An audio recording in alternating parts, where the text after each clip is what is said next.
नमस्कार दर्शक बंधु निहाती जानिबा आवश्यक चैनल को आपण मानक स्वागत। आमे समस्ते जानू जे नीम आम पाई बहुत लाभदायक। आज मु आपण मानक कहिबा को जाउछि जे किपरि नीम व्यवहार करी चुटी बा केशरू रूपी दूर करि परिबे।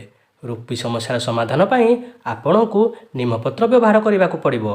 50 टी नीम पत्र नै ग्राइंडर मिक्सचर रे किछि पानी सहित पेसी दियंतु। एही उपाय रे नीम पत्रर एक पेस्ट तयारी हे जिवो। जदि पेस्ट अत्यधिक बहला हो जाए तेबे आपण एथिरे आउ टिके पानी मिसाई दे पारिबे।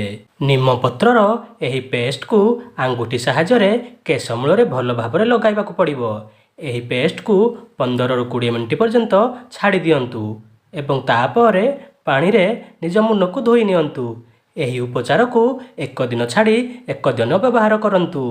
जेतेबेले मुंडर चर्म कोशिका गुड़िक बहु परिमाण मरीजा आरंभ करती यह मुंडरे धला धला फ्लेक्स आकार रे देखा जाए जहाकू आमे रूपी बा डैंड्रफ कहि थाउ। नीम पत्रर पेस्ट लगाइबा द्वारा मुंडर मृत कोशिका गठन प्रक्रिया बहुत शीघ्र कम हो जाए एवं यह स्वाभाविक हो जाए एवं यह मूलरू डैंड्रफ बा रूपी समस्या को दूर करिथाए।